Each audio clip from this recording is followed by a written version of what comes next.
Saya sendiri secara pribadi adalah pengagum sejarah Turki.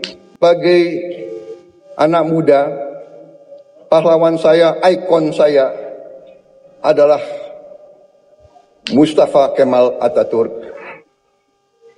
Kalau saudara datang ke kantor saya di Jakarta, kalau saudara datang ke rumah saya di Jakarta, ada patung Mustafa Kemal Atatürk. Di kantor saya, di rumah saya.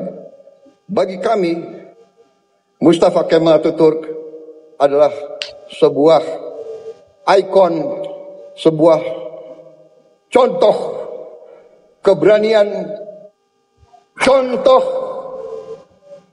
kepemimpinan, contoh patriotisme, contoh semangat tidak mengenal menyerah. Siapakah itu orang yang sakratul maut 6 bulan tak mati-mati? Namanya Mustafa Kemal Atatürk. Siapa dia? Kuburnya di Ankara, Turki. Mustafa Kemal Atatürk sakratulnya 6 bulan tak mati-mati. Ketika ditanam di dalam tanah, melompat jenazahnya naik ke atas tanah. Ditanam ke dalam tanah, tak diterima tanah. Akhirnya disemen di atas tanah. Dipoto makamnya, dikirimkan ke nomor WhatsApp saya tengok. Memang betul Ustadz, kuburnya di atas tanah gara-gara tak diterima tanah. Gara-gara apa? Karena punya kekuasaan, tapi justru dipakai untuk menghancurkan agama Allah Subhanahu wa taala. Tarekat-tarekat dibubarkannya. Masjid dirubahnya jadi museum. Azan tidak boleh pakai bahasa Arab. La haula wala quwata illa billah. Mana dia sekarang? Mati. Fir'aun mampus. Ustaz, janganlah kasar-kasar kali. Mustafa Kemal Atatürk adalah presiden penghancur Khalifah Utsmani. Dialah presiden pertama dari Republik Turki sekuler. Dialah dalang dibalik kekacauannya Khilafah Utsmani sampai Khilafah Utsmani harus runtuh pada 3 Maret 1924. Dan ketika Mustafa Kemal Atatürk berkuasa di Turki, dia menjadi diktator pertama di dalam dunia Islam. Dia memerintah dengan tangan besi. Habis semua umat Islam dalam genggaman tangannya. Tangannya berlumuran darah umat Islam yang menghendaki agar Khalifah Utsmani kembali menghiasi bumi Istanbul. Mustafa Kemal juga yang menghapus segala bentuk hukuman syariah. Dia yang menghapus hukum potong tangan bagi pencuri, hukum rajam bagi penzina, hukum qisas bagi pembunuh, lalu digantinya dengan hukum penjara. Tak hanya itu, Mustafa Kemal juga menghapus hukum waris, menyamaratakan ahli waris laki-laki dengan ahli waris perempuan, menghapus hukum hijab bagi muslimah, mengubah Masjid Hagia Sophia menjadi museum, kalimat azan diganti menjadi bahasa Turki, menggalakkan minum-minuman khamar di tempat umum, dan menjadikan majelis-majelis ilmu, kemudian menggantikannya dengan tempat-tempat lokalisasi pelacuran dan diskotik.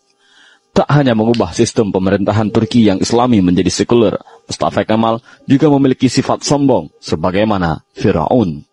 Dalam suatu kesempatan, Mustafa Kemal berpidato di hadapan para tentara ex-tentara khilafah. Dalam pidatonya itu, Mustafa Kemal membanggakan dirinya dengan berkata, "Kini sekarang siapa yang berkuasa, aku atau Tuhan?"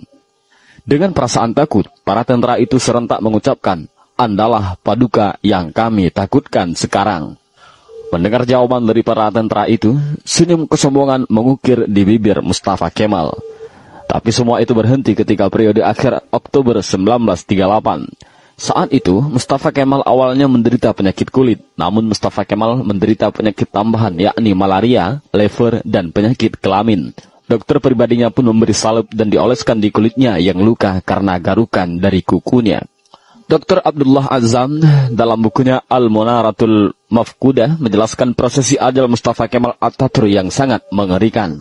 Menurut Dr. Abdullah Azzam, sebuah cairan berkumpul di perutnya secara kronis, ingatannya melemah, darah mulai mengalir dari hidungnya tanpa henti. Untuk mengeluarkan cairan dalam tubuhnya, dokter pun menusuk jarum di perutnya. Tapi hasilnya perutnya membusung dan kedua kakinya membengkak. Wajahnya pun menjadi pucat pasi dan terlihat seperti tengkorak. Mustafa Kemal yang sedang sakit menderita itu kesehariannya dilengkupi rasa panas yang luar biasa. Bahkan, gatal-gatal dari tubuhnya semakin menjadi-jadi, hingga dia merasa tak tahan lalu menjerit sampai terdengar di seluruh istana. Para pekerja istana sangat ketakutan.